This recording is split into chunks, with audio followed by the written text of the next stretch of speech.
You are listening to the Mountainside Podcast, and joining us in studio for the final episode of the year is a Brazilian Jiu-Jitsu black belt, stand-up comedian, frontman of a punk rock band, actor, and writer. Ben Roy is joining us to close out 2023. His current comedy special, HYENA, is airing on YouTube. But above all that, I really enjoyed sitting down, chopping it up with Ben. We went all over the place in conversation today. It was a great way to close the year.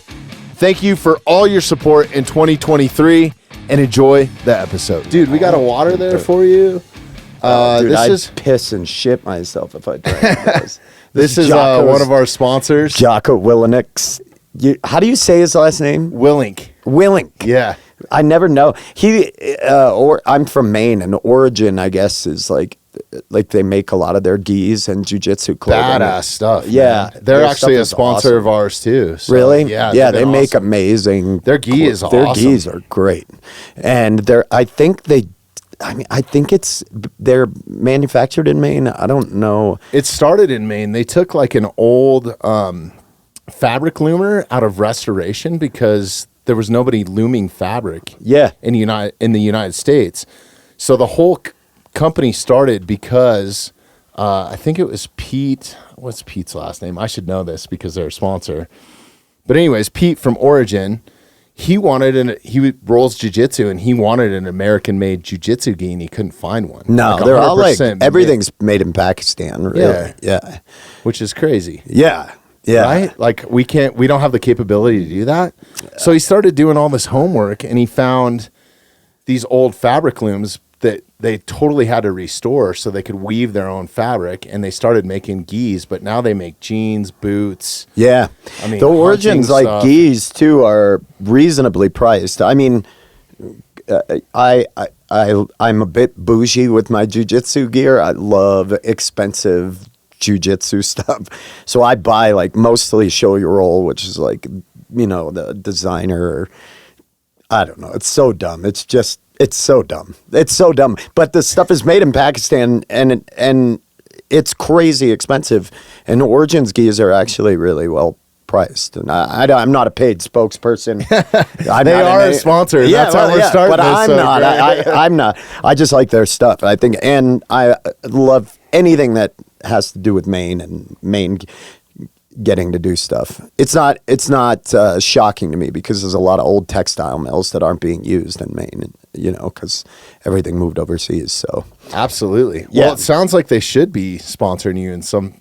They could sponsor a comedy special or I don't know something. I don't know if they'd want my liberal cuck ass. Like, sorry, I don't know if I can swear or not. Yeah, dude, you can say whatever you want. They don't want my cuck ass hawking their stuff, but I do think it's really good, and so I think, yeah. But anyway, yeah. Anyways, awesome. Besides that, welcome in. Thanks for having me. I'm so thrilled to have you. You've been on my short list for a long time. Hell yeah, man. We finally put it together. Yeah, it's just been tough with like schedule, and I teach, like I was just talking about jiu-jitsu. I teach jiu-jitsu 4 nights a week on top of just like doing the stand-up and music and the TV stuff. So it just schedule gets nuts. So thanks for having me up here. This is a nice spot. It's like I don't think people may not know exactly where it is, but when you walk outside, it's evergreen. Yeah, it's like we kind of keep it secret, and I think your first words when you walked in the door is like, "Am I going to get whacked?" Or like, is that an East Coast thing or something? No, it just as a fan of Goodfellas or Casino, this looks like where Joe Pesci gets whacked. You know when they bring him into because that opening area, they bring him into it, and you're like. He immediately looks around and he's like, shit. Something's wrong. Yeah, he knew what was happening immediately. That's how I felt. But no, it's actually nice in here. This is really, really nice. Yeah, it's pretty badass. We started in a closet like just on the other side of that wall, and we've grown into this space, and I'm so fortunate to have this space and be doing what we do full time. Yeah, which man. Is fucking This rad. is the best thing. Like the technology and social media has had a lot of dire consequences in my opinion, but one of the better ones is allowing people like yourself who may not have got into broadcast radio, but still have a voice and can create a following to build something of your own. And I think that's amazing. Like, that's been the best part about this technological and the revolution as far as social media and whatnot. It's pretty awesome. I agree, man, because I've always had a career in entertainment, but from behind the scenes. And I never wanted to step into that limelight just for the sheer fact because I've seen what those people go through.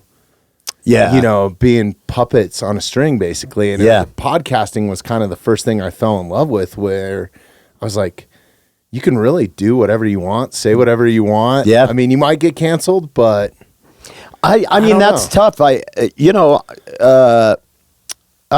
I don't think there's any such thing as cancel culture. I think it's accountability culture is what I generally call it, because really nowadays no one's being all the people that are quote unquote canceled, there's very few exceptions, and to me the ones that are gone for good, the majority of them probably should be, whether they're rapists or whatever, but like, for saying off color dark stuff or whatever, stuff that raises the hackles of other people. A lot of those people survive because they can still build there's an audience for everything. And it's pretty insane. We've proven that because we have so diverse. Like, I have comics on, we have rock stars, former military guys, bow hunters, primitive survival people, pro skier. Like, it's just anybody that's around, like, kind of lives in the mountain area. And that'd be amazing if you found that in one person, like a primitive survival Navy SEAL comic. This medium is, you've got a full setup. It sounds great in here. You can do this, just by accruing. There's obviously a fair amount of stuff. Yeah, we've just slowly grown it. It's like we've put some money into it. We've been super fortunate right out of the gate to get some sponsorship and have an audience base and have the podcasting community, some other podcasters accept us and bring us in and be like, hey, you should listen to these guys. And people like you, I think it's more importantly the guests that I have on, people just saying yes and being willing to come up and hang out for a little bit. It's rad. This is the part I like, is that, we all, as comics, we have to do morning radio. Like, that was 10 years ago. It's less prevalent now. Podcasts are much more. Most clubs would rather you do a podcast to promote your shows because they just have, I think, terrestrial radio is still super popular. A lot of people still listen to terrestrial radio, but I don't think it carries the same weight anymore. Podcast listeners will go to shows usually. They will. Yeah. It's like the fans that we do have are organic. They actually engage, they comment, they send us stuff right. It's a little bit different, I think, than that morning radio. And I love morning radio. Like, I grew up on Willie B right here in Colorado. Oh, yeah. Like him flying to Detroit and knocking out Was Willie B KS 107.5? No. So it's KBPI. So it's the hair metal. Oh, no. Yeah. Willie B. Yeah. And Nasty. When Uncle Nasty and Matt Need. And we had to always do that. And I like this because I can swear, I can speak more candidly. I always had to watch my mouth on the radio because of the FAA. Yeah, the FCC. I don't know if I would fly on the radio, honestly. I know. Because I get going. Big dumb guy needs to talk, And curse words are going to fall in there. I know. I already was fuck.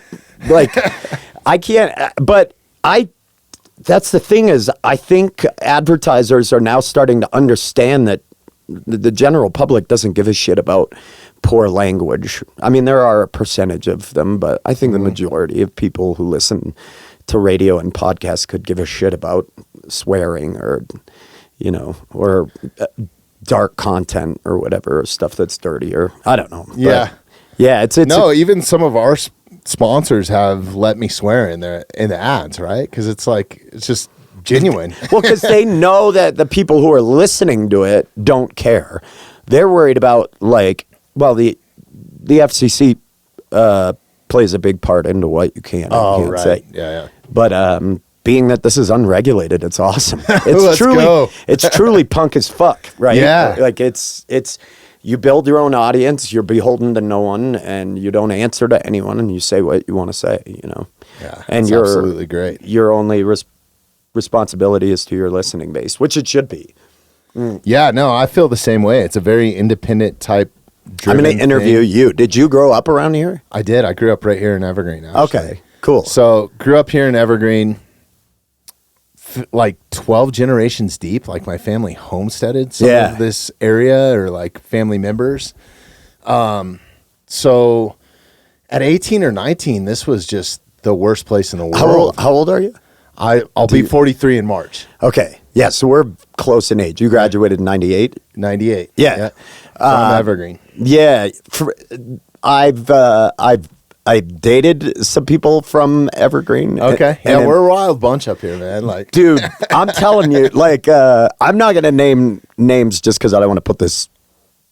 Well, there's been a couple people, but this particular person on the spot, because they still have very solid roots around here, but yeah, they're definitely the stories I heard from this person, and like the people I met through them. Yeah, Evergreen people are wild. You mountain people are wild people. Well, we were punk as fuck, man. Like, I attribute it to when I was going to school, like probably elementary school, like mid-elementary school, and definitely into middle school. It was the 90s, right? So the LA riots were going on. Yeah. So it was all these punkers, kids that were moving into Evergreen, suburbia area. I mean, we were just flooded by Californians. And I think I was listening to like Skid Row. I had a little black jean jacket. I remember that I cut the sleeves off of. Because you were youth gone wild. Yeah, dude. Yeah. I had a Skid Row and the Metallica and I think a Pantera patch, and love metal, dude. Love thrash metal. I know I had the big patch on the back was Kill 'Em All. Like, Totally into it, right? And then, tearing down the place, talking about punk rock already. Yeah, you got. So then those kids kind of came in, and they had all these cassette tapes and stuff that were like mixtapes or recorded from a live show, and they were introducing me to like the Misfits, Dead Kennedys, Fear, Black Flag, stuff. Pennywise, like, you know, and it just, and then I was like, man, I don't know if I really kind of like this music, because the music I was listening to was so clean, right, and kind of polished in the studio. And punk recorded in the 90s sounded like garbage, right? Yeah. And then I got invited to my first show at the Ogden Theater. It was my very first punk show. And I think it was, I know it was. It was Dead Kennedys. Wow. Fear. And I want to say might have been like Alkaline Trio or something. It was really weird. It was before like punk was punk. Like I was a little kid. Yeah. And I was shocked that they were letting me into a bar. They put huge X's on my hand. I think they used to like divide the club. They did. But I was like 12 you went years left old. to 21 plus and to all ages. And all the guy asked me at the door is like, are you 16? And I was like, yeah, because I was always been big for my age, but I was actually like 12 years old. And then, dude, every weekend, it was, how do I get $3 and how do I get into the Ogden to go see whatever show? Because that night, the sweat, $3 show dripping off the ceiling, and like, this is pre-Warped Tour and stuff, you know what I mean? And like Newfound Glory and all that sort of 12, it would have been 1992, 93, probably. Yeah, man, those were all those patches changed, dude. Do you still have that? You should still rock that. I wish I still had it, dude. I'd hang it on the wall in here. Like you just rolling down the street in a Fiero, a Pontiac Fiero, getting out, and you're like, "We are the youth, going wild." It was the same thing. I think, like punk and hardcore kind of had a renaissance in the like beginning of the 90s, to where we were all kind of, because it was the same. I listened to hair metal, and it was like Headbangers Ball and like, oh God, some of the bands. Yeah, I remember seeing Pantera, White Zombie, like the Deftones, or Deftones. I remember seeing all those bands live. I'm from Maine, and but Punk and Drublic came out. It was like no effects, baby. Let's go. Yeah, and it was and it had "Don't Call Me White" on it, but it had one of the funnest bands to ever see, dude. Oh live. Man, so good. Incredible. That live album I heard, They Suck Live, was super awesome too. It was so good, and it was so good they did a second one, didn't they? Yeah. They still suck live or something. Yeah, they were awesome. That band was so fucking it's good. Stand-up comedy meets punk rock. Yeah, really on stage. Yeah, I remember they would talk so much when I would see them live that people would get pissed. They were like, because they would banter and joke so much, and they were always wasted too. Just like Bouncing Souls, seeing the Bouncing Souls, like they were always fucking hammered. Dillinger 4, bands like that. But I think like when I had the what was it, the mail order for CDs where you got 10 for a penny. I know exactly what Columbia House. Oh, you're right. Yeah. Wasn't there, is it BMG or Yeah, there was that too. Okay, yeah, but like Columbia House, I remember. Yeah, they'd get you by like 10 CDs for 10 cents and then they'd send you a bill for like Yeah, but it was always, it was COD, and I don't think they ever gave a shit because I opened like 15 accounts with different names, so I just was collecting. But Punk and Drublic was that first album where I got turned on to like Rancid, and I forget who else, Total Chaos was on it, and bands like that were like, that was what I was looking for. I was like, this is, it's kind of like metal, but it's not as polished, it's a lot angrier, and I was just an... Fat Records was great. And Epitaph, yeah, that was an Bad Religion was on that. Yeah, and like Offspring. I mean, I saw them before it went mainstream. That was like fucking incredible. During the sessions. I'll never learn. Sessions. I'll never, because all the old snowboard. Still videos. One of my favorite albums of all time. Ignition. Ignition. Yeah, that album was so fucking good. And I got that for free at a show. So like that was my addiction, was like going to shows, seeing a new band, but then like if it was a Fat Records like mini tour or whatever, we're talking van tours here. Yeah, right? yeah. They would have free CDs that they would hand out that were just like samples, and you would get it, and you couldn't like go to the store and buy that. You couldn't go to like Wax Tracks or anything and try to find any of this stuff. The old. That like time where you could get bootleg stuff and people would have dubbed CDs, and I rarely like go back and like with my son and I'm like, oh, you missed the dates, because it just feels like something old people do. But I was like, there was something kind of like totally awesome about that. You felt like you were discovering something, and you were the person that you got a hold of a Lunatic CD and everybody was like, whoa, who is this? You know, like, or because it was, you all had an East Coast vibe out here in Colorado. It was, I mean, a West Coast vibe. It was very like, very West Coast. Yeah. It felt very like you were an extension of surf culture. Like it was snowboard culture, but it was still like fucking rad. 100%. Yeah. You know what I mean? There was a big moto culture out here too. Like, or for me and my friends kind of up here, because like motocross. Dirt bikes. Yeah. So like Crusty Demons of Dirt came on the scene around then. Do you remember any of those videos? I didn't know. Oh fuck, you got to go back and watch these. Were these like so it was, you know, it's the indie skate videos where it was like just punk rock, like you were talking about like a minute. all the Big Brother shit. Yeah. So Crusty Demons of Dirt was the origin of freestyle motocross.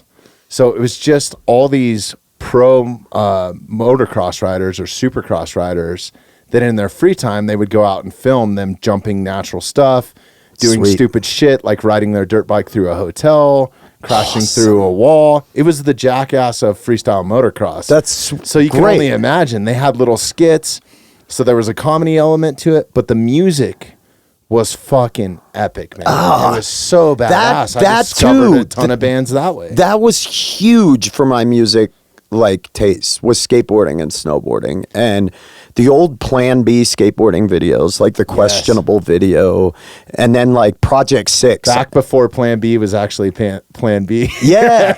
Well, but that whole crew, like Sean Sheffy, Danny Way, Colin McKay, like all those videos, I remember that's how I found most of the good hip hop I enjoyed, like Del the Funky Homo Sapien and Das Effects and Fushnikins, like kind of more off the beaten path music. And then when Project 6, I think LibTech or somebody released Project 6, but it was like that snowboard video blew my fucking mind, and that was all like Pennywise, and it had Tool on it and Offspring, and like I would just look at the end of the credits and then buy the album that like showed who it was credited to, and that like changed, I think, my life more than that culture like of skateboarding and snowboarding.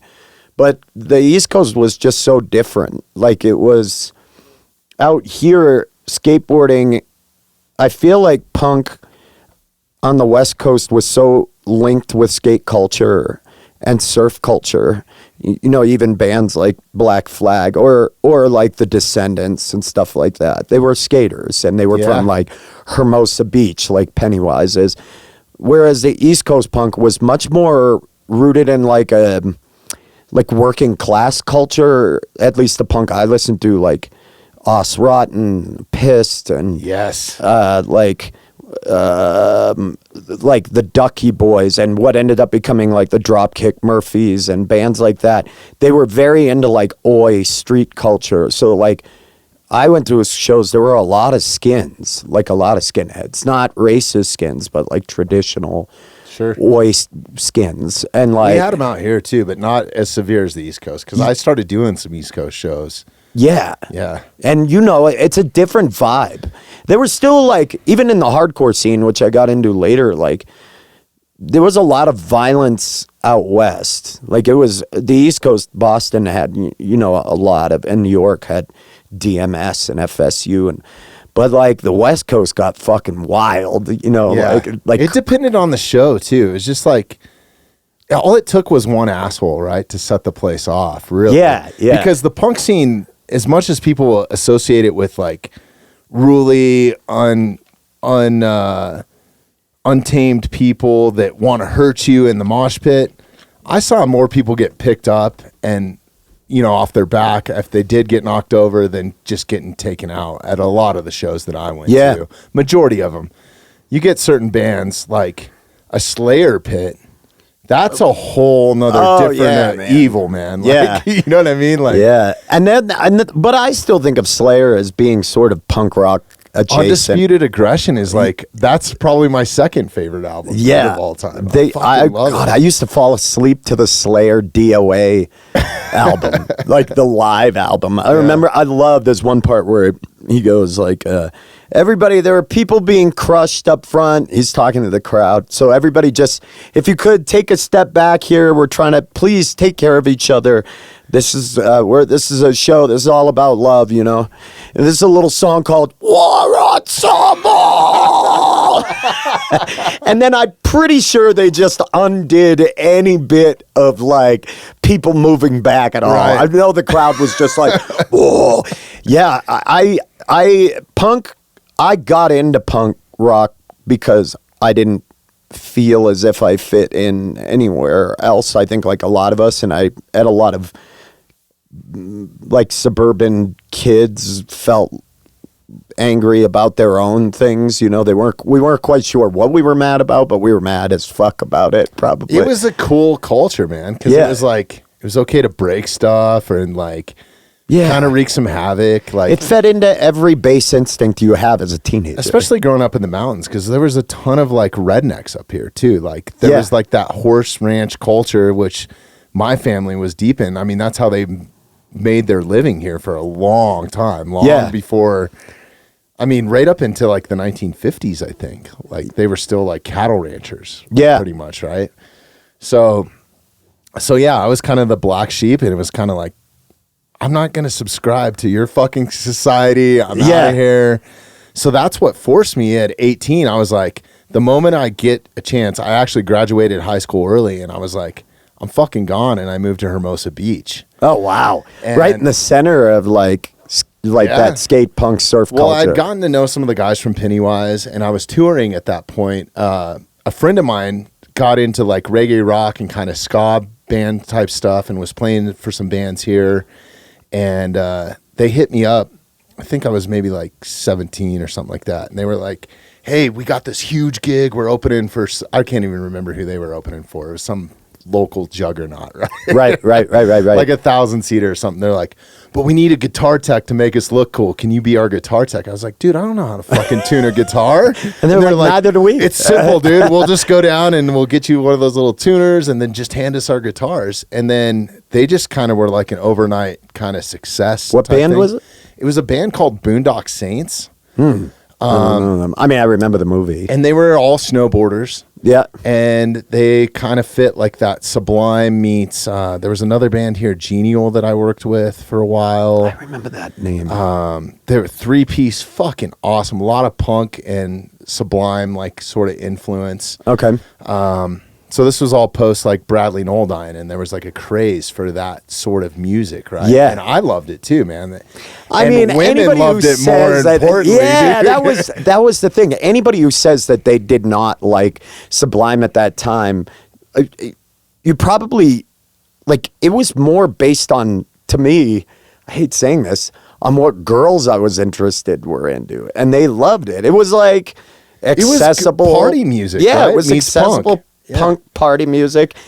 We all know the lyrics to like, I don't practice Santeria. Yes. Everybody knew that. It was the soundtrack of like 2 summers.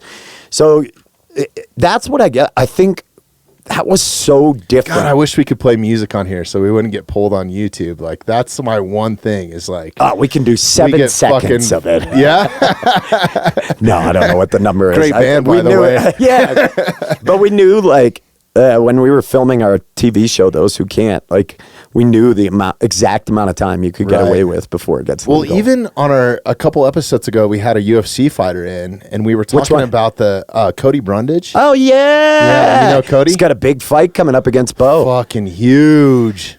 Announced yesterday, I think. I know. I saw that, and I got wet. Everybody listening, I got wet in spots. Like, and I secrete when I hear that's going to be a good fight. I got to go to his last fight down in Austin where he got fight of the night from the Slam. Oh, yeah. KO, which was fucking awesome. That dude's monster. Great. He is a monster. Those are some of the best humans to talk to, man. I don't know if you do any interviews with them or anything. Let's pivot real quick. I got into Brazilian Jiu-Jitsu 12 years ago, like just because I had done Japanese Jiu-Jitsu. I didn't know there was a difference. And then I went to a submission wrestling school with a friend and told them I was a brown belt in Jiu-Jitsu. So they think he's a brown belt in Brazilian Jiu-Jitsu. He knows what he's doing. And I was a brown belt in Japanese Jiu-Jitsu, which couldn't be any different. I mean, it's so different. It's the origin of Jiu-Jitsu. Yeah, right? but I mean, the emphasis is totally fucking different. I mean, it's not, we don't do a lot of what we call randori in Brazilian Jiu-Jitsu. There's not a lot of live rolling, like actual full speed sparring wrestling. And man, they beat the dog shit out of me. I mean, it was like, I was like, they're trying to kill me. And then I decided, I was like, I want to do this. Whatever I'm learning here, I want to learn this. So I just quit Japanese Jiu-Jitsu and I went into Brazilian Jiu-Jitsu. And through that community, I've met some of the best human beings. Fighters. The best people. They don't have to put on airs usually, or there's not a ton of pretension for a lot of them because they could beat the shit out of, you know what I mean? Like the bottom 80% of the population. And I think they get it all out on the mat, man. Like the reason why I like having war fighters in or, ex-military guys or active military guys or UFC fighters or professional athletes really of any kind is they don't lie to you, dude. They'll fucking tell you how they feel.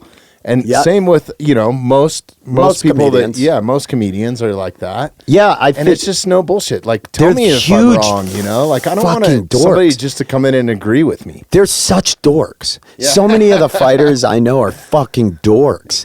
They wear fanny packs and they play fucking Dungeons and Dragons. And they're like people, like my buddy Jeff, who I got my brown belt from and he was somebody who was pivotal in my jiu-jitsu, like my time doing jiu-jitsu. I mean, he's really good on the mat. Like he's a really good jiu-jitsu player and a fucking dork. Like just straight up, I'm like, what are you wearing? And he's like, who's gonna say anything? Like his ears are all crumpled. Like people would have these huge like D&D games, and I can't remember, like Bruce, who's one of the black belts at the school that I teach and train at. They all wear like the cosplay shit, and right. they're LARPing on fucking Saturday. They just are fucking nerds. But because I think like martial arts or learning how to fight allows you to be much closer to who you are. You don't feel like you have to hide yourself as much because of intimidation. There's no ego type of like, I got to impress somebody. Oh, God. And by the time you've reached a black belt in Brazilian Jiu-Jitsu, or, you're a black shirt or whatever, depends on the school you go to, like in Muay Thai or you fight, you've had your ego disassembled so many times. Oh my God. Dude, every time. Oh my God. I think that's been the best. I'm so fortunate that I have a wrestling background and was able to walk into it kind of with some sort of base, right? Like, and comfortability. Yeah, well, just rolling jiu-jitsu. Yeah. I fucking love it now. I'm addicted. I don't make enough time for it. I need to make more time for it. But yeah, I wouldn't want to roll with you. You're a big dude. You're like, there's a lot of... Dude, the gym that I go up to, there's dudes bigger than me. Where are you training right now? Just right here in Evergreen. Brazilian top team. Okay. Yeah. Who's Dave Roberts. Okay. Yeah. Yeah. He's a former UFC vet from like back when it was like bar fighting type. Yeah. And then he dibble dabbled in that realm for a while as like I think he cornered Rampage Jackson for a long time. Oh, sweet. But they moved into the area and they're just good people. It's like it's a very laid back, like it's all the dads go up there and roll. And actually that's what got me into it was my kids, is taking my kids in. And I never thought I was going to roll jiu-jitsu, and fucking here I am now with scratches on the face. And yeah, dude. Which I got to say, I'm going to say this publicly. Listen, if you're new to jiu-jitsu and you're rolling jiu-jitsu, fucking clip your nails. Clip your nails. Clip your fucking and wash nails. your ass, dude. I take a shower before I go to jiu-jitsu because if my butt is in somebody's face, there's a lot of stinky asses. Like, you get caught in north-south with somebody basically sitting on your fucking head and their ass stinks. Especially when you're drilling. Yeah. Like, that's the worst. You can twist my arm past the tap. I'll tolerate that more than your ass in my face. Yeah. First of all, I don't want to get a staph infection on my face or pink eye from you blowing a fart in my face. Yeah, it's the worst, but being scratched, oh my God. Just have hygiene etiquette, man. Clip your fingernails. Yep. Wash Toenails. your ass, and don't eat a huge meal before you come in. Like, oh yeah, there's always the person. I feel like almost every class there's someone that's letting the ass go in the class, and like it makes its way around the mat because everybody's, you're like end of round, you line back up. All right, choose a new partner, and it's moving around, and I'm tracking the person. Yeah, I love the community. Sorry, I had to say that publicly. No, for it's anybody that's getting into it, just hygiene is important. It's courtesy. When I travel doing stand up with wherever I'm going, I always show-your-roll made like a small canvas gi that like shrinks down real little. Who does? Show-your-roll.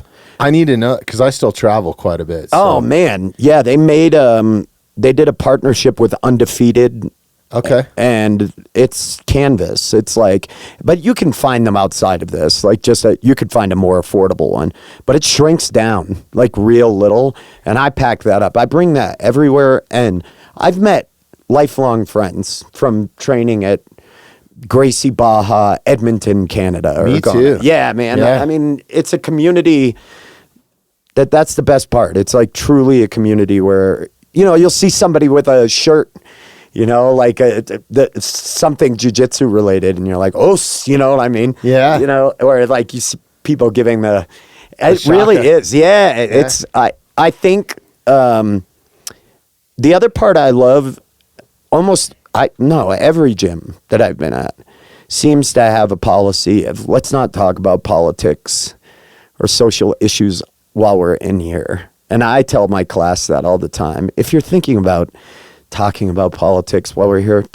Please don't. Well, you're at the wrong gym, really, if you have time to. I mean, you should be focused on the art. I think, but there's also like there's a sanctity to the academy. It's like we come here to get rid of that shit. And like I tell my students, like, let's bond over the fact that we all agree on like embracing the suck. Like we're all here like to get better, and we all want to fight and wrestle and like get after it. Can't we all just bond over we agree on that hard work, like we may not agree politically, but we can agree that like there is a time for violence. Absolutely. I hate it. I hate it more than anything. I hate fighting, but there is a time for it. I mean, I don't like fires, but there is a time where fire is though. I think it's different. I don't think going to jiu-jitsu is fighting. I think it's sharpening your tools for self-defense. Right. More first and foremost. And like one thing that I'm adamant about is having my kids, especially my daughters, I'd love for them to be purple belts by the time they're 16. That's like my goal in life. Right. Like just I feel like they could be in any sort of situation and probably get out of it if they had that. Or at the very least, you know, I mean, that I think is the difference between fighting and self-defense. You know, telling people, like in the sport of fighting, the goal is to win the fight, but in defending yourself and in self-defense, the goal is surviving, which is a much different thing. And I mean, by the time, if you raise your daughters knowing jiu-jitsu, their survival rates, if God forbid anything were to happen, increases drastically. It's just like paying some sort of insurance or something, right? Here's a little bit of self-insurance, and the discipline you get from it, you know, because you instruct. I mean, how many kids do you see come in that are problems? One of my favorite people, and I hope she doesn't hear this because I always pick on her a lot, but she came in very quiet, very reserved. She had I'm not going to talk about it just because that's her private stuff, but she had some pretty terrible things happen to her. And because of that, rightfully so, she was very guarded. And watching over the last 2 years as this person has kind of come out of their shell because of jiu-jitsu and found this part of themselves that I think had been locked away because of everything that had happened is the best thing. It's a human thing to watch. It's human to watch people who come in afraid for whatever reason. A lot of people come in out of fear, and like to see them become like to find that side of themselves that's like, that's not going to fucking happen again. And you can see it in their eyes. Like, it's not that they're just saying it. They're like, I'd fight. And it's like, that makes me tear up. Like, and I think like I viewed myself for a lot of years as being a pacifist. And then I remember the first time that I went to a jiu-jitsu school. It was my Japanese jiu-jitsu teacher. He was like, I said I was a pacifist, and he was like, oh, I'm sorry. And I was like, why? I don't like violence. And he's like, I don't like violence, but pacifists are never actually pacifistic because they're at odds with the idea of violence. Like, you can't be a pacifist until you understand violence and you learn how to deal with it or accept that it's a part of life, and you may have to dole some of it out hopefully you never have to, but in a terrible situation, it may be the only means to get out of that. Once you become comfortable with that, that's peace. Peace is knowing the whole picture. And violence is a part of culture. And in order to be truly peaceful, you have to be peaceful with violence and its place in our culture. And 100%. Yeah. So it's a man, I've just enjoyed the journey of like learning to train. I'm terrible, by the way, at jiu-jitsu. I am so bad. I'm still a white belt, dude. I'm a black belt, and there's a very good chance you would beat the dog shit out of me. I don't know. Well, your wrestling background, which I was never that good at wrestling either. Like, I do a lot of things that I'm not really, really good at. I just do a lot. You know? It's that was me snowboarding. And people come at me sometimes. They're like, what are you doing, dude? And I'm like, well, I do this, I do this, I do this. And then I also get people that want me to like pick up, some other sort of sport. And I'm just like, dude, not interested, man. Like what? Try to focus. Tell me, like, what sport have you? Oh, what God, wouldn't you do? Like pickleball. Like I feel Oh, hell no. Like I don't have time for golf or frisbee golf or I just like to do what I like to fucking do. boy, So people love to fucking golf. I don't get it. I've tried golf. I love to drink beer and drive carts. Like drinking and driving is fucking fun, and there's no better place to do it than on a golf course. But than on a stretch of grass, which is I just people can't. dressed like assholes. So I shoot archery. That's my big thing. Oh my God, I like dude. to fly fish. That's the funniest shit ever. You go, like, I don't want to fucking golf. I'm not going to fucking. Now, I like archery, though. Yeah. That's equally as insane. I grew up with it. So I've always been fairly Do you bow hunt, too? I do. Yeah. My stepfather is a super. I mean, I grew up in Maine. Everybody's avid hunters in Maine. And bow season is pretty. I kind of do it for different reasons than like the norm, I think. Yeah, what is it? It's strictly for the meat, pretty much. And I took a long break from it because I moved to Hermosa Beach, California, and was just on tour buses and traveled the world. And you didn't do a lot of bow hunting in Southern California? Dude, I never had time. And then even through high school, I mean, I played football, so that always conflicted with like the hunting season and stuff. Yeah. But what it did teach me, I believe it's a form of martial art. And I think it really, from a young age, like going back and excavating some stuff and like figuring some stuff out, it made me put a value on a life.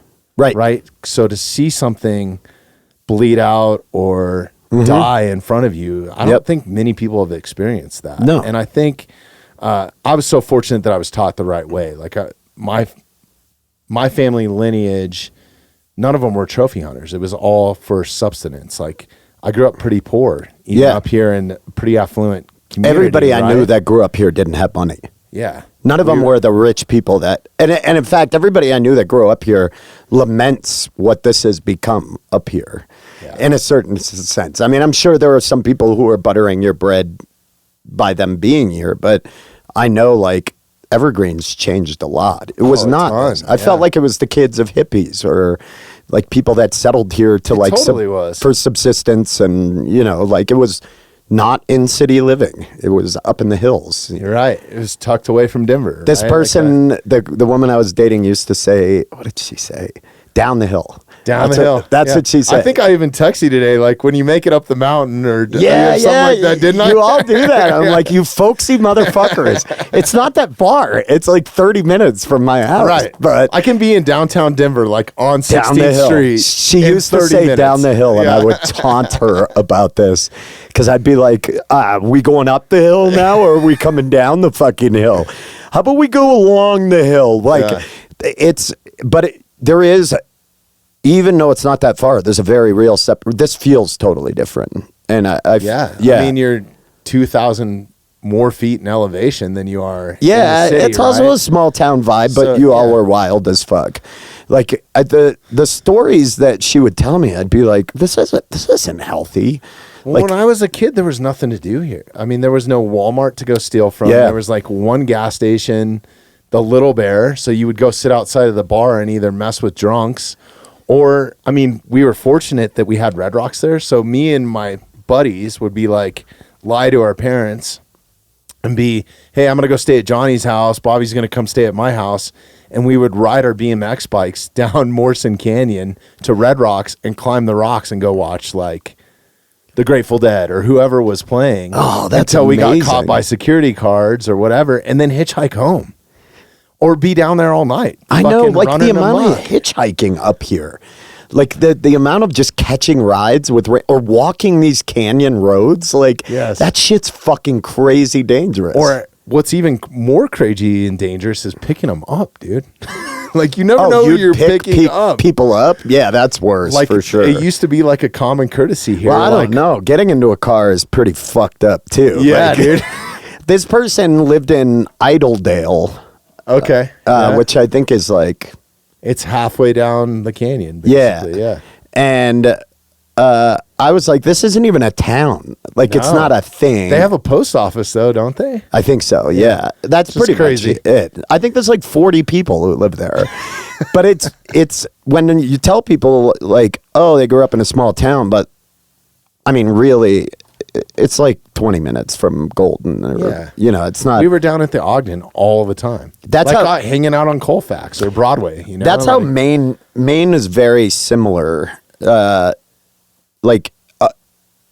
think there were a lot of rednecks. I mean, Conan O'Brien called Maine the deep south of the far north, and that has always stuck with me because that's exactly what it is. It's very rural, but there were a lot of like punk and hardcore shows, and there was a lot of counterculture of like snowboarders because we had. How far were you from like Boston or New York? Like Boston, from where I grew up, was about 2.5 or 3 hours south. So that's still, I mean, a car ride when you're 16, you can go get in some trouble. Down oh in yeah, the city, that was right? where it was. We'd go to the Middle East or to the Rat, or that going to Boston or Portsmouth, New Hampshire. Actually had a big punk scene, and they had a great club called the Elvis Room in Portsmouth. But Maine had a very big like punk scene because Boston was so close. Like Portland, Maine, it's only an hour and a half, maybe, or an hour and 45 minutes to Boston. Maybe 5.5 hours, 6 hours to New York. It's not a very none of that is far to the city. So we used to just drive to shows, but Portland, Maine had a big punk and hardcore scene. So I saw a lot of great bands and shows in small venues, because they would make a trip. Oh man, I miss that so much. I did that with my son. My son's name is Milo, and I didn't name him after Milo from the Descendants, but I didn't not. I have a buddy that did. Shout out Christian. So. Oh, really? Yeah, man. It's a great name. Awesome. And the first show I took him to was Riot Fest, and my good friend who's her fiance at the time was one of the creators of Riot Fest. He passed away from a stroke. But this guy, Sean, he knew I was at the Denver Riot Fest, and he was like, "You got your boy with you?" And I was like, "Yeah." And he's like, "I'm pulling up in a golf cart. Hold on." And he came in a golf cart, and he sat us on stage so my son Milo could watch the Descendants from on stage. And that was my son's first concert, was Milo, watching Milo at Riot Fest in the parking lot. I think that one was at Mile High, or Invesco or whatever. That's incredible. But yeah, I was like, I didn't get this growing up, kiddo. We didn't do this. We were at Legion halls and Eagles clubs throwing shows, and any place that would let us play punk rock in there, or in basements. And man, I miss that. He didn't do that, and I think he kind of growing up that way, man. It was so cool growing up that way as a kid. It was confusing as fuck at times. It was, yeah. I feel bad. I've just yammered, and it looks like you have a thing with questions, but I did. It's completely black, dude. Dude, I love none of it. These aren't even real. This mic isn't even on. None of this is on. I'm getting whacked. I'm getting fucking whacked. I knew it. We're just breaking them in. No, I feel bad because we just came in on a great tangent, though, dude. I fucking love this. This is what I love about this is I have no agenda. I stopped making agendas when I came in here. This is maybe what I'm going to talk to Ben about or something. Yeah. And I've known about you for a long time, and I've been wanting to have you on for a long time. I think I reached out to you when we first started the show way back when, and maybe I didn't, but somehow I ended up with Adam Clayton Holland instead. So sorry. You had him up here? We did a virtual one with him. Yeah, because he had just had a newborn, and yeah, he's terrible. COVID was not a good deep person. in the middle of COVID. Well, he's not a good person either. He's just a piece of shit human being. Yeah. Right. But anyways, I'd been a fan of yours for a long time, and that's actually how I discovered Adam. So I'm not sure if I reached out to you or not. So, and I'd seen you perform live at Comedy Works one time. Yeah. And you've been a bucket list for me. And then the more that I found out about you, being a black belt in jiu-jitsu, your band, The Spells, having a kind of a punk rock meets comedy vibe, those are the comics that I kind of like. That I totally like. I mean, I like that edgy kind of off the wire, like the way that you started your last comedy special, Hyena. Where I was brandishing a knife. Yes, dude. I was like, I fucking love that, man. The label was like, I came out and just did that. And they were like, at the end, they were like, I can't, like, I don't know. I was like, we can keep that, right? Like, they didn't care. But stand up, I think that's partially because I didn't ever intend to do stand-up comedy. It just was not on my radar of something to do. I always have wanted to play in I played in band. I started in my first band at 14 or 15, and that first day that I ever sang into a microphone, I was like, well, there it goes. I know exactly what I want to do for the rest of my life. I don't ever want to do anything different. And I moved to Colorado with my now ex-wife, but my girlfriend at the time, and she got a job at the Comedy Works. That was the only reason. She needed a part-time job, and so she ended up being door staff, like checking IDs and seating people. And from that, I just got to know staff and then tried a new talent night because a manager convinced me to do it. But I never wanted, and I didn't. Were you always like a funny, like growing up, like to dial it I was way like, back? Were you like I was kind of like the class clown and like most unpredictable in my class. Like, and I was really big into theater. I didn't graduate. I flunked every class I took except music and theater. It was weird. I was like a stoner skateboarder theater kid. I loved theater. I liked performing. And I mean, it's just a class where you get to make believe. And I thought that was like, I loved it. Something about being on stage, I just understood.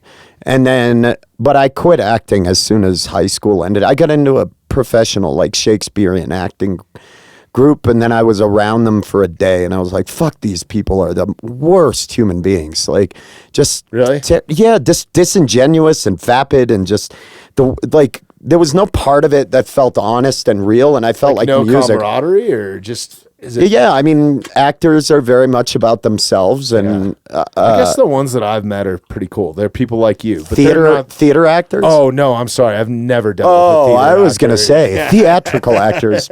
No, TV actors. I had a great time. An actor's an actor to me, I guess. Yeah, so, but. So I just started trying stand-up, and what I do love about stand-up is it's just me. Mm-hmm. I love being in spells. I love playing in bands. I've got a metal hardcore project I'm doing now with somebody from that band Native Daughters. Badass. And so I want to come to those shows. Yeah, I want to come to all your shows, dude. They're great, but the music just made sense to me, and so I just did comedy in the manner that I would play music. I would stand on people's chairs or get in their faces, and like put my hands in somebody's mouth. Like I'll put my there's a photo of me in like LA fish hooking people. Well, there's like a photo of me in LA with like my whole middle finger down a dude's fucking mouth. We can Google this shit right now? Yeah, I gotta find the photo. It's at... Pull this up, Tyler. Let me see if I can find it. Yeah. It's me at Meltdown. I don't know if it's online or not. No, God, you're gonna... Should I pop online? Hold on. Yeah. Let me see if you Let's can go. find it. That's amazing. If you could. I bet you if you just Google like Ben Roy and then go to images. Meltdown... comedy. Let me just see if I can find it.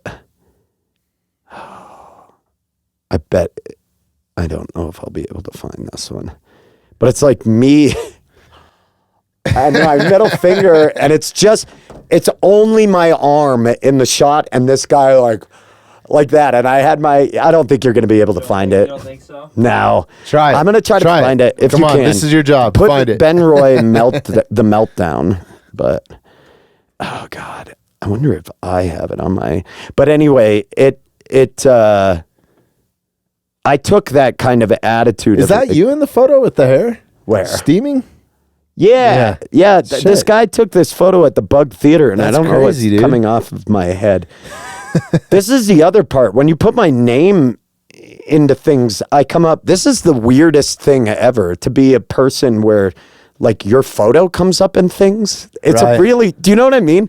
I think other people take that. I don't really get it, but where I'm starting to get recognized a little bit from the podcast. Yeah, it's strange, And right? it's like people come up to me and they just start having a full-on conversation with you, and I'm like, dude, I get lost because I'm not used to it.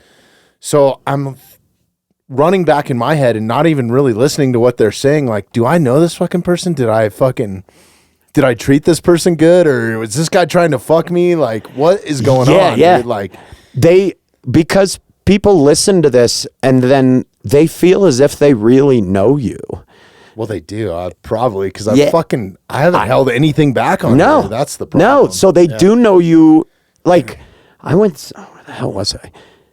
I can't remember. I was at a bar somewhere, like for a show. I don't drink. And the person, they were like, can I get you a club soda? And I was like, or can I get you a drink? And the person came up, the bartender, and went, can I get you guys something? And he goes, oh, well, he doesn't drink.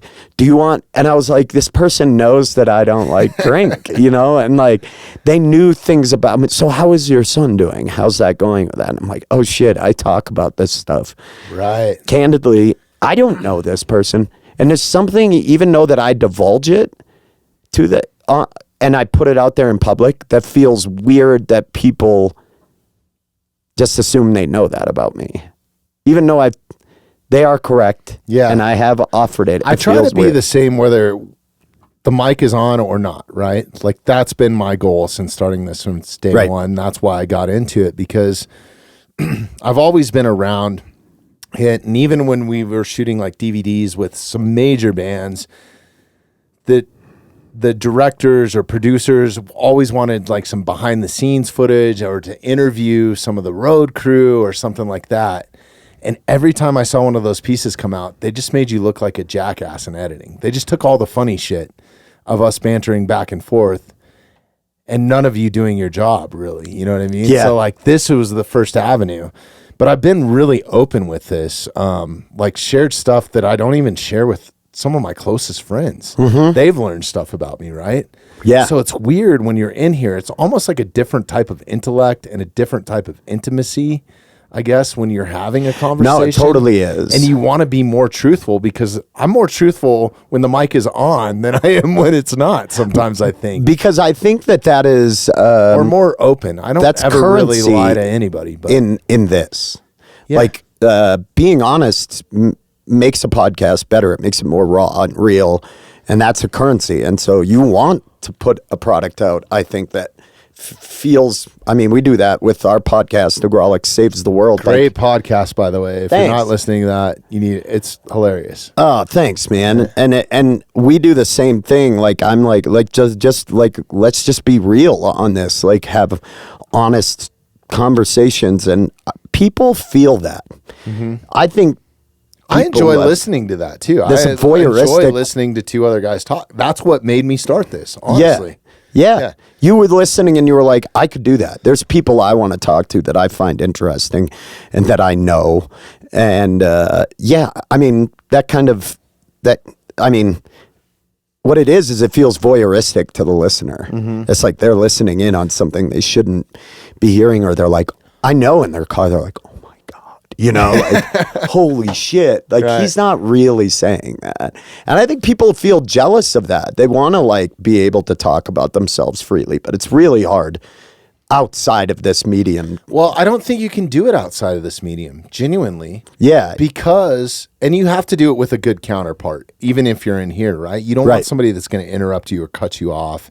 And that was something that I did to all my guests. Like, the first 30 episodes, man, I was just like, big dumb guy, got to talk now, you know? Like, you don't want to forget what you're going to say. So I think the biggest part of this is listening. But outside of this world, and I've beat this to death, maybe it's because I finally realized it, but like outside, like, I got 2 devices in front of me. We have fucking 3 computers in the room. There's a TV in this room. There's a TV in that room. There's alcohol over here. The only thing that we're missing are pretty women right now. But there's so many distractions outside of this where, like, you know that you set aside an hour and a half or however long we go today to sit down and just talk. Yeah. Yeah, I Like, you're not love picking up your phone. fucking like, yeah. That's an art that's gone. Like just sitting around. I had wanted to do that for a while. Like start when I was working a club in Hartford, Connecticut, and I went to the Mark Twain house, and the tour guide was telling us that Mark Twain used to have these big just dinners where they would all sit around and talk, and he would just tell stories or whatever. And growing up, that's what we did, you know. I mean, like in a small town, I feel like it was hanging around. Like even our parties were in the middle of the woods, you know, in sand pits or, you know, smoking cigarettes behind the Baskin Robbins. Yeah, telling dude. fucking war stories. Oh my dude, God, that you know? Baskin Robbins has been there that long. Forever. It's been there a long ass time. That Baskin Robbins looks like it's been there forever. I thought it was going away. I almost bought it. Believe it or not, Yeah, dude. come I was up like, here. I don't need a fucking ice cream shop. I guarantee you we know some of the same people. I guarantee I'm sure. You're, We'll talk about that off yeah, the mic. yeah. I just don't want to. Some of them are jail or dead, but yeah. Well, the only reason I say is that this person I dated said the exact same thing. And the same music scene, I guarantee you know these people. But I also worked with a guy up here, a dude named Brandon Debenham. And he would always tell me about growing up here. And he would be like, there's not too many of us left. Tyler's actually from up here. Are believe you? it or not. Yeah, when but he you're came in for young. the- You he's look super young. Yeah, how old are you? You're in your... 24. Yeah, I was going to say, you're in your 20s. Yeah, we got 20 years on this motherfucker. Yeah, over fuck you, dude. It's in his prime. Yeah, when you were... Hey, step up into the camera right now, too. We got to Yeah, show you. show Like, you. I would never get away with wearing this fucking shirt, dude. This I is know, bro. badass, This dude. whole fit. This whole fit right Are there. you on wide right now? Did we get it? Make sure we got it. Yeah. Look at that. Come Hell on. yeah, dude. That's... You didn't know you were going to be on camera when you signed up for this gig, did you? No, but I mean, when you were born, I was really figuring out I had addiction issues. That's how the age difference. You were like in a gland in your parents' neck, and I was like, maybe I shouldn't be taking Klonopins like this, because I was a real fucking piece of pillbilly, shit. yeah. Oh man, I was a pillbilly. Growing up in Maine, that was. You know, I don't know. We see you when I moved out here. People could probably relate to this. There wasn't meth. We didn't have methamphetamine. Not when I was growing up. Thank God. No. Well, that's not true. There was a big biker influence in like Golden and kind of, they would trickle up here into Evergreen. I mean, even still, well, the whole biker industry has changed. Like, now it's doctors and lawyers and fucking leather shafts and jackets, dude. Yeah, it's it weekend used to warriors, be hardcore like club guys that would kick your fucking ass or kill you. Well, there's a bar like right in Morrison, right? That's like It's really famous, but there was a ton of like outlaw motorcycle gang clubs that were in Golden specifically. like Mongols and the Hell's Angels. I think it was the Sons of Silence, which Sons of Anarchy is based on the TV show. And then I know the Hells Angels were around here. The Banditos, I think, were a big like Colorado club back then. Yeah. But they would all ride their bikes up to the Little Bear in the summer. Yeah, that's it. The Little Bear. And it's kind of cool, like, because we're here on Main Street, and I've kind of kept this place secret because we have some high-profile people like yourself coming in here. We don't want all your fans you don't want to busting create down a the rush. door. I'm glad you guys did that. It's not the infrastructure here. But it's crazy. Sometimes when we're recording, you'll hear like the Harleys if it's the middle of summer going by. You know, like I love it still riding goes up through here. the. I have a bike. I like riding. Fuck yeah, and I love coming up here. It's just a nice ride from Denver. it is to come up. anywhere in Colorado. Yeah, you stop can here. get away from the sand. We get we stop here. We get breakfast, like heading up, and then going to like peak to peak or something like that. But the like attitude here has definitely always felt like there was a little bit of rich kids with money, and then there was like the kids who didn't have money. Dude, I was friends with both too. That was kind of the crazy thing. Is like it was just like what you were into. Were you into punk rock and doing drugs and like being reckless? And I never really dibble dabbled with drugs all that much. Like even growing up here, a lot of alcohol. Yeah, oh yeah. But I felt like meth was like a West Coast thing. We didn't like or Midwest. Yeah, those biker clubs were on it all the time. Yeah, well, that's why it's called crank, right? Yeah. Because Those I think shovelheads, like- they'd storm in crankshafts, Yeah. right? And on the East Coast, it was opioids. I mean, I remember being in high school and there were pills. Like it was definitely like all about OxyContin. Like oxys were everything, and Percocets and benzos. Man, that was my thing. I loved Xanax and fuck yeah. I think I was a SoundCloud rapper. Just dude, too I didn't soon. even know when I started touring. One of the guys that I toured with, one of our guitar techs, I'm not even going to mention his name, but Yeah. old punker from Boston. Yep. And he called it getting pillbilly, and we'd be on the back of the bus or the van or whatever we were on, and he had one of those old school like fishing tackle boxes. Yeah. And it would just like, you know Open where out. like you open the lid and then you like open the other compartment, it just keeps, it's like a transformer. Dude. Yeah, yeah. And he'd be like, take a blue with a green and mix this yellow, or like, he was like a rock doc, dude. He was Yeah. like, dude, you're hungover? Here, take this fucking Norco, and like, you know what I mean? Yeah. I never felt better in my real, life, dude. Like, some real almost famous type shit. There we're like,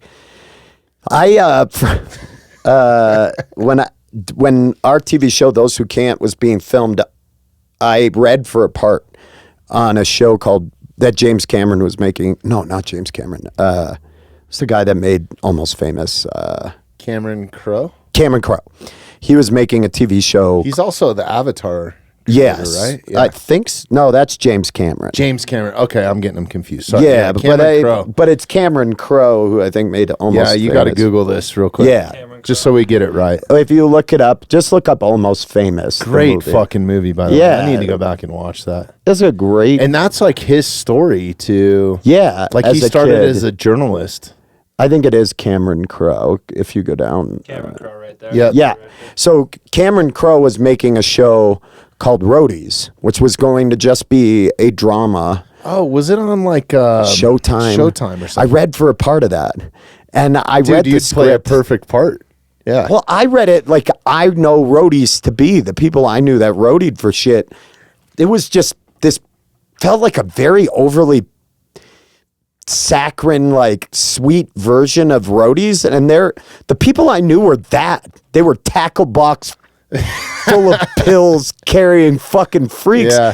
who like worked 18 hours a fucking day, like the hardest workers, like even on our television show, man. I mean, the grips and stuff. the grips, the gaffers, like set people, like transpo people. Those people, they're all blue collar, like working class men and women who are like working. They're there when you arrive, and when you leave, they're still there. Yeah. You know, they're there 16 hours a day. When you've got a 12-hour union work day, they're there for an hour or two before and after, tearing everything down. It was just like seeing that, and when I read for the show, I was like, this is bullshit. Like, this is a terrible. They should make a They great show. never get it right. Yeah. No, because I think it I would don't be a think lot you of can. drugs. I actually have another podcast that's been dormant for a little while, but we're going to start it back up because that's my background, was rock and roll touring. So not so much in film. Like those grips, I couldn't do what those guys do.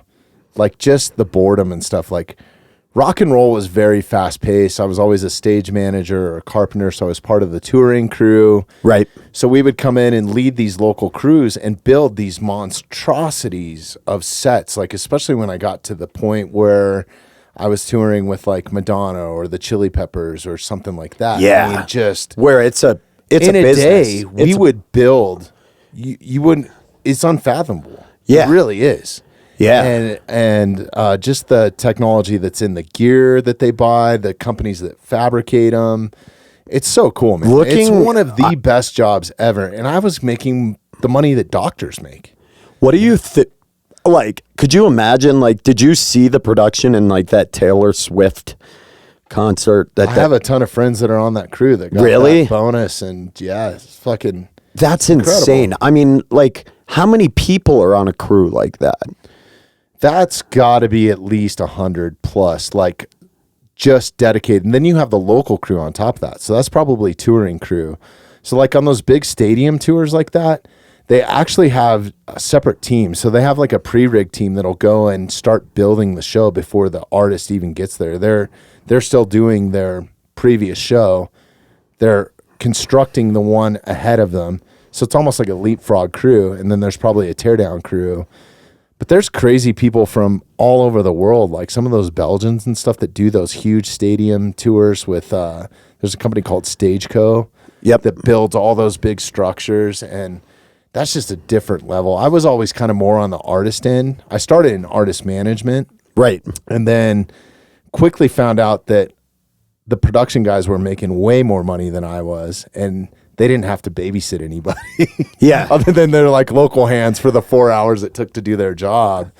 And so I quickly made the change into that and was so fortunate, man. I guess I just hit it at the right time. And I worked my ass off though. It is 20-hour days. And I mean, you get on a shit tour and you're doing incredible. 7 shows in a row. You're fucking dead, dude. Like, when we filmed Those Who Can't, our crew was, that was a small budget show, and there were 90. I think a great 90, show, by the way. Oh, thanks, man. It's so dumb, but there were like 90 people. You know, I mean, I think our regular crew, and then you had extras and cast, additional cast, but it was usually around 90. And I was like, this is a lot. You know, I mean, we had trailers and you know, Star Wagons and stuff. Then I remember one day, the school that we filmed at, Young Sheldon, was being filmed for Universal. And I was like, fuck. They showed up and it was like dwarfed our production. I mean, that was like, they took over like 4 blocks. I mean, it was crazy how much equipment went into that. And when like that stuff is so fucking fascinating. It is so fascinating. I remember my dad coming to set and he would be like, it's all orchestrated. It's all 100%. Those people are a machine. Like they move in synchronized like ways, you know? Well, even in rock and roll, we had a system. Like guys started at certain points in the day, like climbing to the top of the roof, and they're dropping ropes in to pull up these chains that is lifting like the lighting rig. But everything is down to a science. So like what truck pulls in, what piece of gear rolls off first, how it's packed onto the actual all those coordinators that do that. Like, that stuff is fucking insane. It's a science, man. It's fucking crazy. I don't think people understand that if you just did it by, okay, we got to put this up and whatever, it has to be a highly synchronized and organized production where you're saying like you have that team that pre-starts, because you can't just show up day of and do it. You have to have somebody that leapfrogs ahead of you to start the process. Then everybody shows up and you leave a team behind to tear down. But now you have your team building up, and then that other like Taylor, it's crazy. I can't even imagine. Like how many trucks is that? Like what did they say? 100? I don't know. When I did Madonna, I think it was like 120 trucks, and it was a stadium tour. So it's pretty equivalent. There's only so much stuff that you can put in a stadium, right? Right. So Taylor's is probably the same. The difference between Taylor and like Madonna is the era that we're living in now. The ticket prices are fucking insane. I know. Right? I can't. So the technology is even better now because you have all this like automation and like animatronic type stuff. Yeah, the like people synchronizing with bracelets in the Yeah. crowd that everybody has. I mean, there's all kinds of crazy shit that happens. I mean, even companies that take over your cell phone, like, yeah, it's crazy. They've like put a new Wi-Fi structure in some of these things to take over your phone so you can buy merch so you don't have to wait in line and somebody drops it at your seat with a bat or whatever, right? Holy shit. So next level. What was the last tour you worked on? 13 years ago, I was out with Rihanna, and my wife called me and said, hey, I think I'm miscarriaging. And I just quit right then. I was just like, that was my last tour. But luckily, my daughter's 13 years old now. Made it through it. Born premature, and it was a long road, but healthy, normal, active. So glad I'm not on a tour bus right now or something. I do miss that. I miss the people that I worked with, man. Some of the best people in the world. Like every one of them could be a stand-up comedian. Like we had fun, man. We had a lot of fun. I've told people whether they were sober or not or whatever. Yeah, right? dude. Like, it was a good time. I've told people that all the time. Like people will go like they'll, well, who did you meet or who was really nice? And it was like, yeah, you do meet like people who you'd know, like familiar faces and quote unquote famous people. But when you're working on a TV show, those aren't the people that are your friends. It's key hair and makeup. Like your hair and makeup person becomes your best friend because you spend all fucking day with them. They sit in a chair beside you and they fuck with your hair in between scenes. So if you're not an asshole, you just start talking. And before you know it, you know everything about their lives. And you become a family. The crew they became like truly like family members. 100%. Like, shout out to Rihanna, man. Like, I don't care what you say about her or that limelight or anything like that. Like, we became such a family on the road. It was an arena tour. I'd went around the world with her, I think. I think we did Europe and Australia. We did China. And I was with her for a long time throughout her career. I was actually working for Kanye when she first started her career. So I was helping her as like an opener get on the stage because I was in a stage manager role. And, but anyways, besides all that, when that shit started going down and my wife had no family and I was like, hey, we're in Miami. I need to leave the tour and go to California. I'm not going to leave you hanging. We were starting our load-in day and they just walked out. Vicky, shout out Vicky, walked out. The PA production assistant walked out to me and she said, here's your plane ticket. Don't pack your bags. There's a car waiting for you on the docks. You got to go right now. Your flight's in 30 minutes. Like, we'll send your bags to you. Wow. And they flew me like nonstop. Yeah, I mean, number one, first class, direct flight from Miami to LA, car waiting for me, took me straight to the hospital, got to the hospital, flowers everywhere in my wife's room. Yeah. Like, I was there within like people, 4 hours of her calling, 5 hours of her calling me. Yeah. Like, and, when I got on the phone with her and like, they were like, hey, there'll always be another show. There'll always be another date. You always have your gig back, but just take care of you. We'll figure it out. We'll get it covered. Yeah. One way or another, because everybody just steps up. Everybody knows that. And that's a testament to the bond like you form. It's a family. Yeah. It really is. I had a nervous breakdown during the second season of filming the show. I mean, I've just been pushed.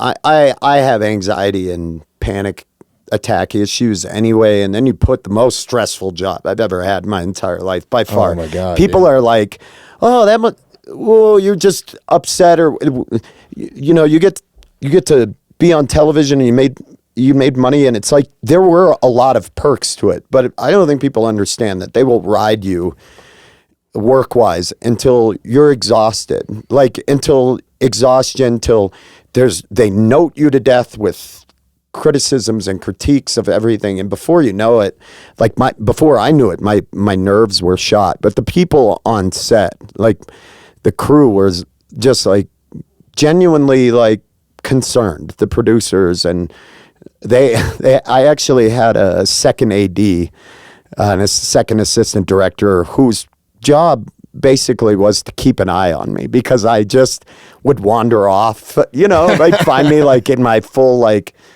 wardrobe, like skateboarding with like extras, because they were like, they had stuff for like kids, like they were supposed to be high school kids, so they'd have skateboards and stuff. So we'd be just out there skating, and I would like wander off. That person became so close to me. Like they learn to know you and your behaviors, and of course they're going to react. They're going to care about you. Because you talked about, I'm having a kid.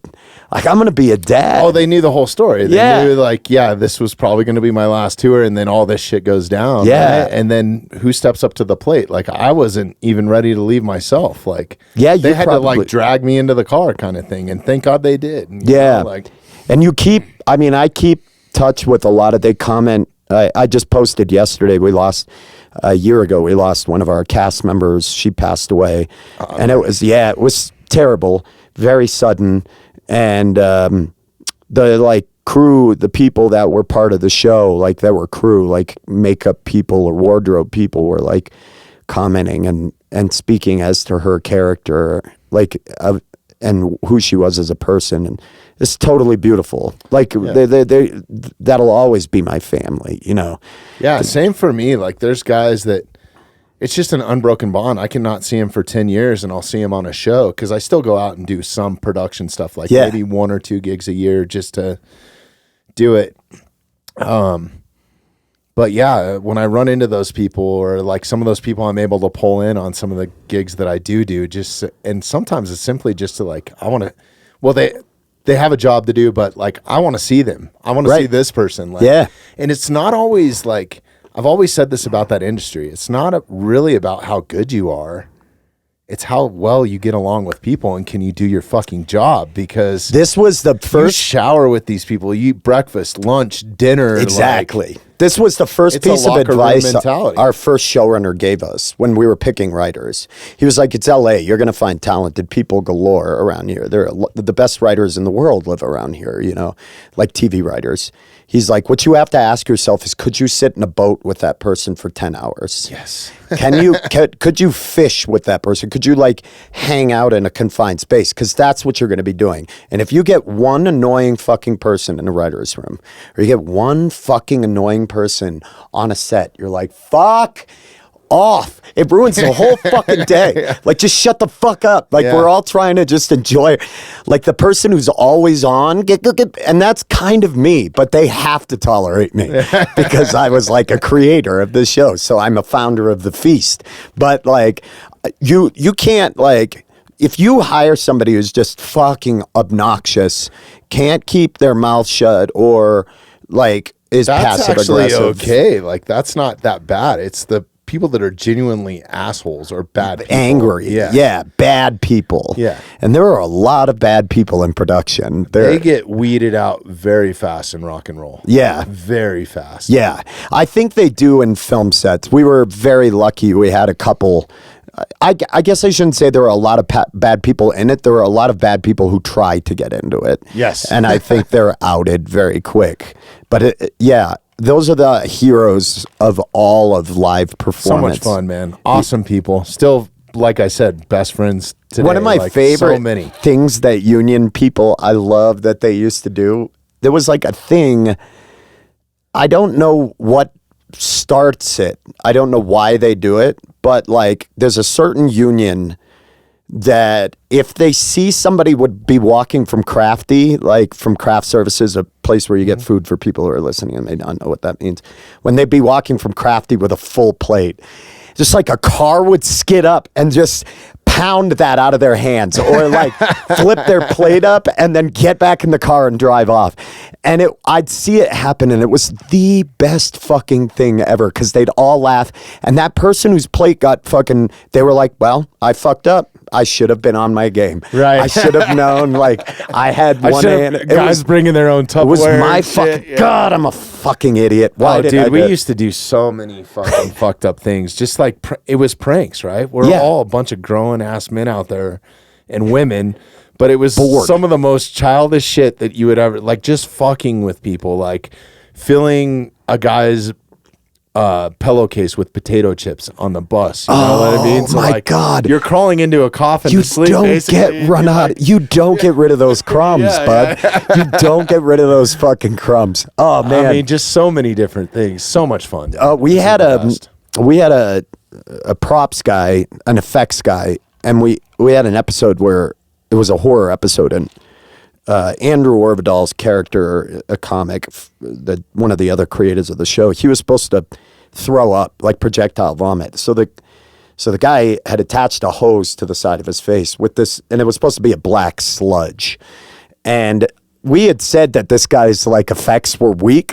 Like I think he had heard it and it got stuck in his craw. And this dude put so much PSI behind this that it like blew up onto the walls. It blew like all in my face and my ear.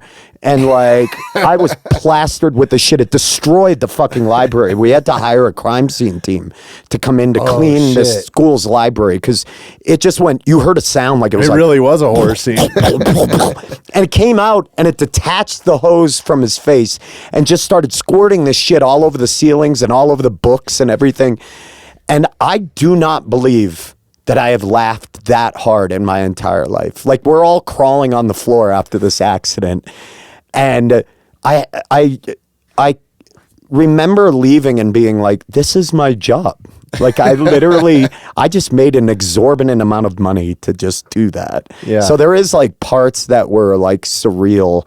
I'm sure you had that when you were like sitting. Oh, I totally did. So in a city. After I stopped touring, I started doing like major sporting events. So I would do like the Super Bowl halftime show or something. Yeah. But I was doing it with a bunch of road dogs, right? These are all guys that had kind of left rock and roll or were in between tours because it was that time of year, and just had the best time. Like I was at Super Bowl 50 when the Broncos won it. Huge Broncos fan. Yeah. But like a credential to stand on the sideline just outside of the Broncos, like I couldn't like actually go onto their bench, but anywhere on the sideline I could go. That's for insane. all but 2 minutes of the entire game. The entire game. That's fucking nuts. How lucky am I? And my job took 7 minutes, right? Like I was there for months working with all these volunteers and stuff to get the stage out. But how badass to be a part of that production too.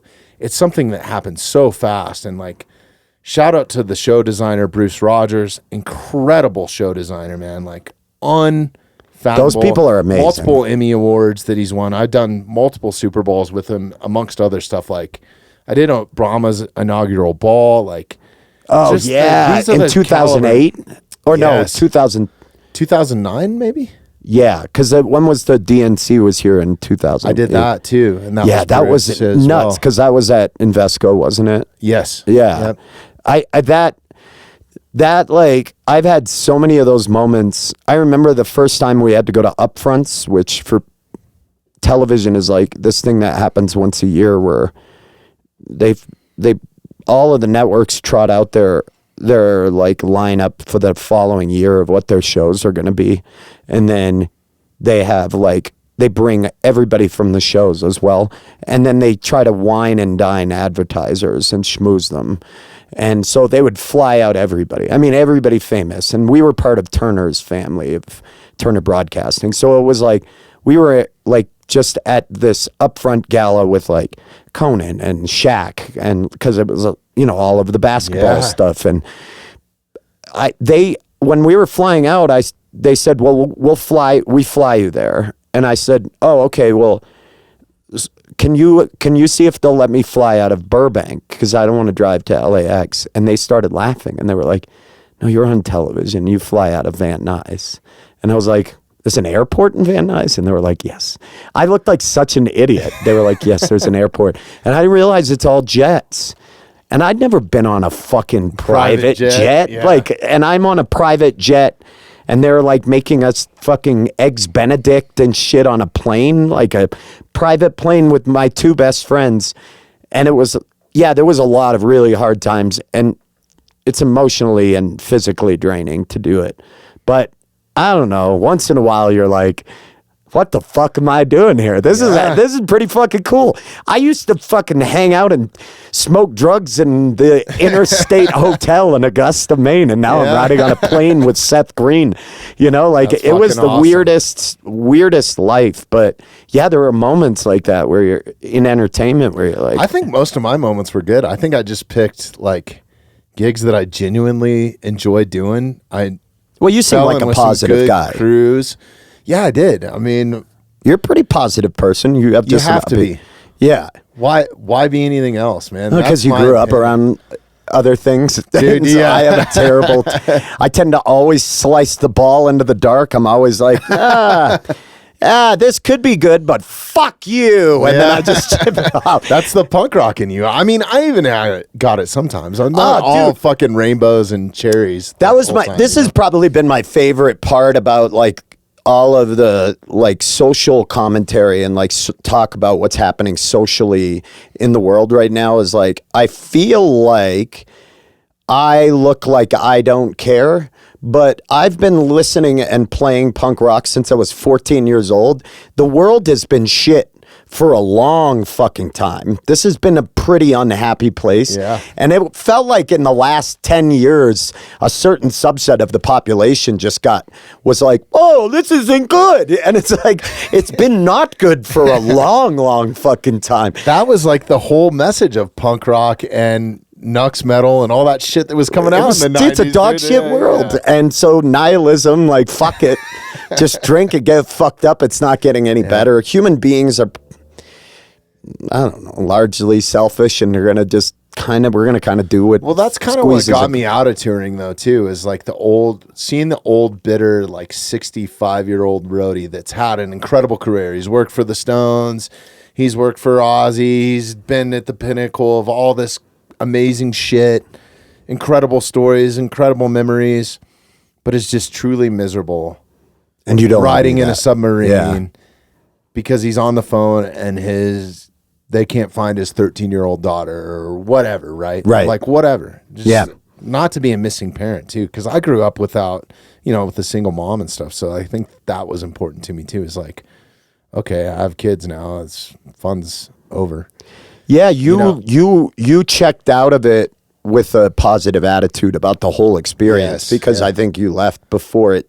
Well, I didn't really have any obligations, right? Like I had nobody. I could go on any tour I wanted, and I said no to a lot of tours too. I think a lot of guys get caught up in the rat race of the job, and like if it's just not a good fit or it's a bad crew or you don't get along with them, then just say move no. on. Yeah.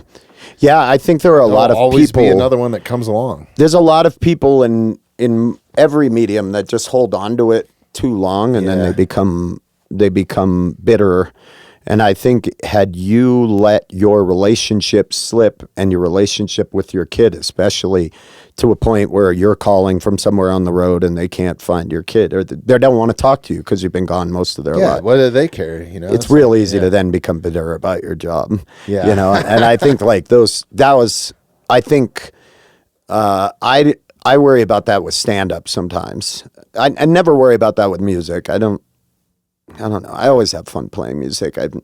I don't put a ton of thought into where it's going. It's just I just like playing, and Spells has always been very chill and like laid back about what it is we're doing. We're just playing and having fun, and I think people feel that and they can sense it in the way we play and the way we carry ourselves, that this is a fun band. But stand-up is very competitive, and the landscape is changing, and I worry sometimes that I'll stay to the point. I'm not bitter yet or anything. I still love doing stand-up. But, well, dude, you're fucking great at it.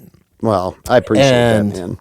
I think that from an aspect of an art form, I truly enjoy it as much as I enjoy podcasting because of that intimacy element. Like when you go to a club and they lock up your phone so you can't fucking like be on it, like I don't think that you can go into any other art form now. Like even if you're going to see your kids play or you're going to see the Red Hot Chili Peppers, everybody's with their phone out. I know, man. It's like, it's so totally.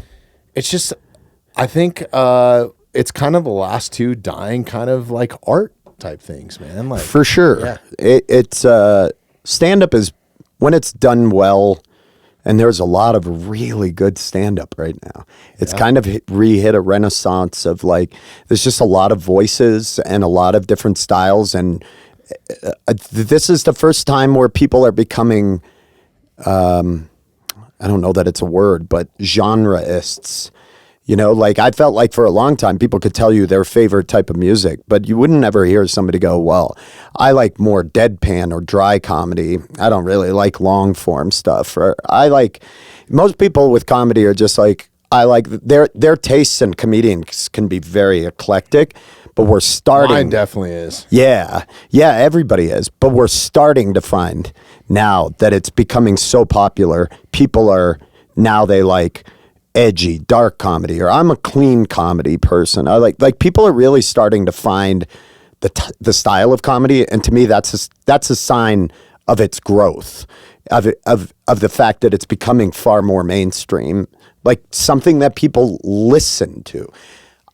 I'm shocked at how many people want to hear a specific bit of mine. Because I'm always like, you don't want to hear that. But people will be like, you didn't do this joke. And I'm like, well, you already know it. And they're like, I love hearing it anyway. Yeah. It's like, that's my favorite joke. Like, and that's always weirds me out. It's like a song to them. They know the lyrics. And if you add a little thing, you added that thing into it. I think that's super interesting. Comedy it's definitely at a really kind of one of my questions is that kind of a balancing act with the way that social media is now and how much you can post? Is like, Yeah, because you just put out a brilliant special, man. Thanks, man. Incredible.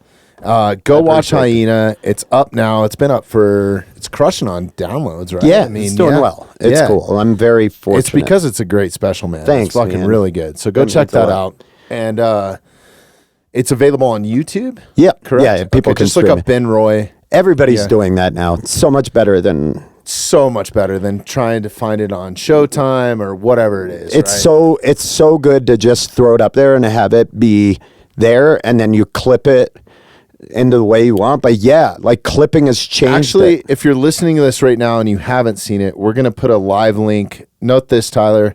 We're going to put a live link in the show notes. So it'll be a direct link to that. Oh, thank you guys. That's amazing. So go fucking check it out. Support Ben too. But thanks. But I think like that did change it. Like the fact that you're throwing stuff up online burns it very quickly.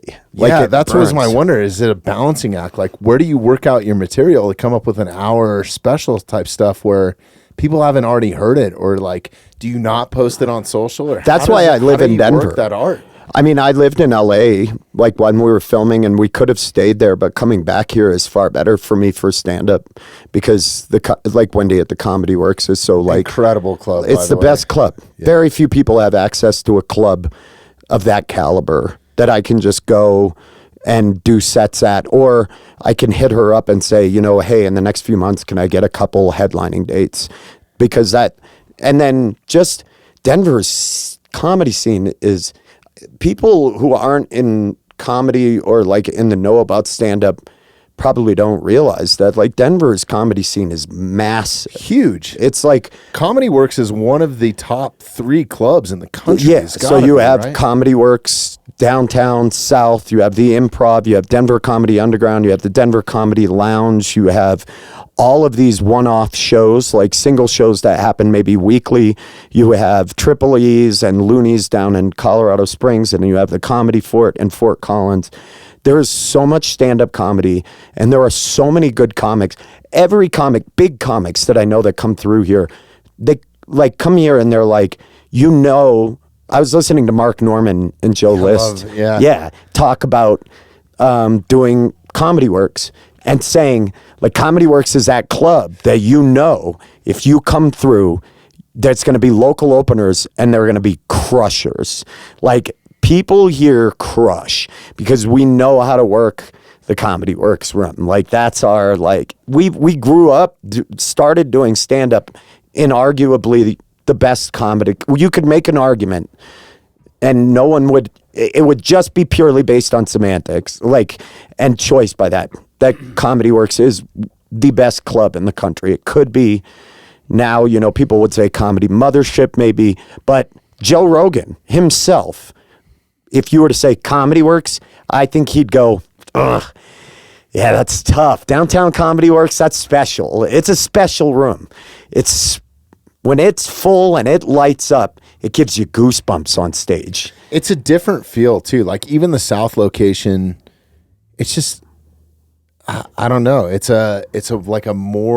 I was just at the Mothership, and I'm not knocking that. It's incredible. Yeah, club, dude. What he's done is great. And I think it's so cool that it used to be an old punk rock joint, like the Ritz. Like, I don't know if you've ever spent any time in Austin, but we used to go to shows in that place. Yeah. Like a long time ago, and South by Southwest and all that sort of stuff. So Austin is an incredible scene, especially right now with comedy, I would imagine. I don't know because I'm not in that. Yeah, there's a lot of clubs. Yeah, you have Vulcan and you have... Well, I know just walking up and down 6th Street that everybody was handing me flyers to comedy shows. Come to this open mic, come to that. Cap City, you have cool. Creek in the Cave, Comedy Mothership, So that was awesome. But as far as like the comedy clubs go, it's just a different feel walking into like Comedy Works South, man. It's just they're all there, man. That's why I have my 20th anniversary show. I don't know when this will come out. We're gonna Probably right before New Year's. When is your anniversary show? It's on it doesn't matter. It would have passed. So when this airs, it's on the 28th of December. Okay, well, maybe we'll try to air it by then. If not, It's up to you. Yeah. But If not, we'll share this it on airs. Instagram or something. Well, But but that's why I did it there, because it was like, that's where I started, and there's no other place I would rather. Hell yeah. Like, I just legitimately was like, I just want to I think tell I'll be jokes. in town. Maybe I'll come down, dude. Let me know. come down. I'll throw you guys on the list or whatever. I'll just give you a bunch of comps. But Appreciate that. yeah, man, it's that, and it's because that room full, nothing better. It gives you a high. You're like, I'm the best freaking comic there's ever been in. You know, like sometimes it's so easy to get a laugh. At times you're like, that joke was not that funny. Like that was not that funny. But you guys are you're on it. Yeah. But yeah, man. Denver scene. That's it's awesome. legit. Well, shit, man. We crushed an hour and 40 minutes, dude. Oh, yeah, for man. sure. Sorry, I'm a yammerer. To all you listening, this meandered. We talked jujitsu. We talked, I don't know. We talked I everything. knew it was going to go like this coming in. because You I'm have just too many absent things and- to talk about and I'm too much absent shit minded. that I'm into. Yeah. We'll definitely do this again, man. You're right down the road. I'd love to have you let me know, anytime. man. Our whole premise here is to have recurring guests. So like once, twice a year, whatever. Holler. If you want to come back more, you're always welcome, dude. I really enjoyed sitting down with you. If you have a few minutes before you jump off, let's just talk about you and what you have coming up. You have the 20-year anniversary December 28th. of doing comedy. Yep. That's fucking badass, man. Dude. 20 years? I started December 30th of 2003 was my first time on stage. That's badass. At Comedy Works New Talent Night. And then, Really? Yeah. So same club you're doing the... Yeah, that's where I started. Badass. And then Spells, we're doing in February 2nd and 3rd, my band Spells, we're doing 2 shows with Oscar Blues. Got to come see that too. Yeah, we're playing the downtown Oscar Blues, downtown Denver, and then we're playing Oscar Blues in Colorado Springs the next night. So 2nd and 3rd. And then, we're HYENA is up there. Yes, go watch HYENA. And if you want to try jiu-jitsu, go. I'm not going to tell you where to go, but if I train and teach Monday through Thursday at Easton Training Center. Oh, Arvada. no shit. Awesome. So if anybody is looking to try jiu-jitsu, you want to come try some jiu-jitsu? I need to get my self-defense up. Yeah. Yeah, let's do it. Although you're kind of rangy. I bet you'd be better with Muay Thai or something like that. Quick. Yeah, that's what I mean. I'd say I don't like fighting lanky people. Yeah. It's like long arms and stuff. But so just doing that. And then now that the strike is up, pitching shows, myself and Adam Caton Holland are writing something right now for, we are writing a script for Fox Animation. So we're just doing that right now. And, Hell yeah. I don't know what'll happen. It's a slow process, and we're trying to pitch other things right now. So, man, just trying to stay busy. And then we have a ton of listeners outside of Colorado. Oh, sweet. So yeah, do you have any tour dates coming up? Or We are going to, Spells is going to Europe in May. Oh shit. Yeah. That's badass. But I don't have any of what about comedy? stand up. I don't. Man, I'm so bad with this. Out of state, I don't know that I do right now. We're gonna have a link to your Instagram page. I'm Yes, sure yes. you post everything on there. Do you have a website? Everything. Anything Yep. you wanna No, drop? my Instagram everywhere at BenRoy00, and I always post shows on my Instagram and my Facebook, so people can follow me there. And yeah, man, thank you for doing this, man. Yeah, man. Thanks for coming in. I love you being a part of the community and Let's being get a some part of the training in. mountainside and Let's saying get some yes. wrestling Let's in. just do it all. Let's do a jiu-jitsu session. Then maybe we'll go to a comedy show. Yes. Watch you perform. Yes. And then spells afterwards. And then or we'll something. motocross through a fucking supermarket. Let's go dude. through a Yeah. wall, dude. Fuck yeah, Ben. Thanks, brother. I really thank you. enjoyed this. Yeah, And man. thank you, everybody, for listening. This is our last episode of the year. You all have been fucking amazing. Tyler, thanks for being here. Let's take us Thank out. you, T See ya. Doggy. Thanks for listening to the Mountainside Podcast. If you haven't had a chance to do this already, please take a moment, follow, like, subscribe, or rate on whatever platform you catch the Mountainside Podcast at. If you'd like some more information on upcoming episodes, safety tips, access to all of our affiliates, and all the badass discounts that we get here at the Mountainside Podcast, check out themountainsidepodcast.com.